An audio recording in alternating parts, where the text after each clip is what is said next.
नमस्कार श्रोते हो, रेडिओ जयंतच्या आनंदी कट्ट्यावर मी अनुराधा आपणा सर्वांचं मनपूर्वक स्वागत करते. श्रोते हो, नुकतंच time management trainer counsellor Kanchan Dixit यांचा एक फार छान विचार वाचनात आलाय.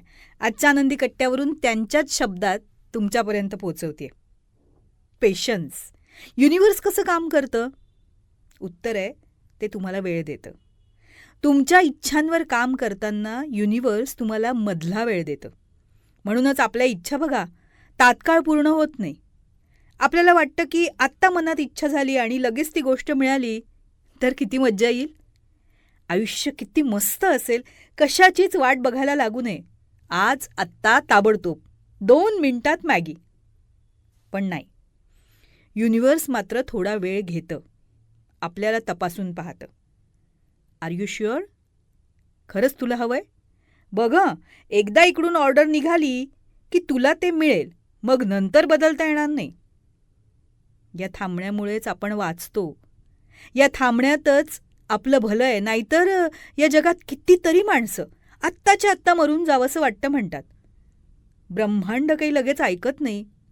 मग दुसऱ्या दिवशी जाग्यावर येतं डोकं. तेव्हा तो माणूस पुन्हा जगण्याचा आनंद घ्यायला लागतो. ही त्या युनिव्हर्सची सगळ्यात मोठी कृपा आहे. युनिव्हर्स लगेच मॅनिफेस्ट करत नाही, कारण माणूस इतका मूर्ख आहे आणि त्याच्या मनात येणारे विचार इतके विचित्र आहेत ना की तो स्वतःचाच विनाश करणारी विचित्र मागणी करू शकतो. बघा ना, दिवसभर मनात येणारे विचार, चिंता, काळजी. वरून पंखा पडला तर, गाडी धडकली तर, अमुक झालं तर आणि तमुक झालं तर, हे सगळं पूर्ण होत गेलं तर काय होईल? विनाश. वाट पाहावी लागतीये, ही कृपाच आहे. इच्छा लगेच पूर्ण होत नाहीये, ही कृपाच आहे.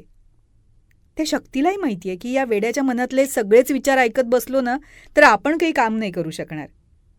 कधी त्याच माणसानं दीर्घकाळ एखाद्या गोष्टीचा धोशा लावला तर मात्र युनिव्हर्सला ते ऐकावंच लागतं. यालाच म्हणतात प्रार्थना. बार बार अर्जी लगाना. पुन्हा पुन्हा तेच विचार, तीच कृती, त्याच भावना. भावना पोचतात मगवर.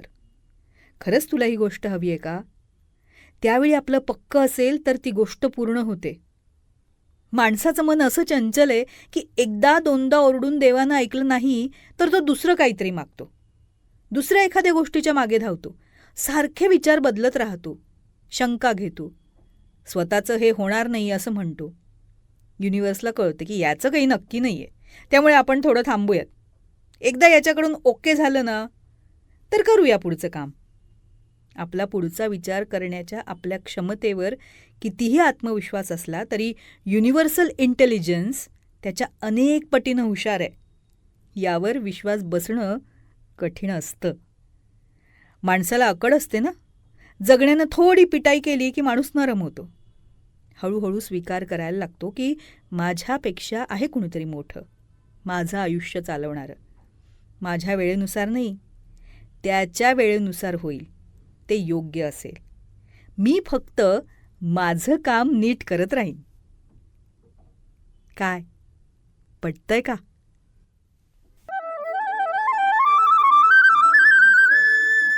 तेव्हा श्रोते हो, हा होता आनंदी कट्ट्यावरचा आजचा सुंदर विचार. तुम्हाला तो कसा वाटला याविषयीची तुमची कमेंट बॉक्समध्ये नक्की लिहा. आणि त्याचबरोबर रेडिओ जयंतचे दर्जेदार कार्यक्रम ऐकण्यासाठी रेडिओ जयंत लाईक करा, शेअर करा आणि सबस्क्राईब करा. रेडिओ जयंतचं सबस्क्रिप्शन फ्री आहे. आणि त्याचबरोबर नोटिफिकेशनसाठी बेल आयकॉनवर क्लिक करायला सुद्धा विसरू नका.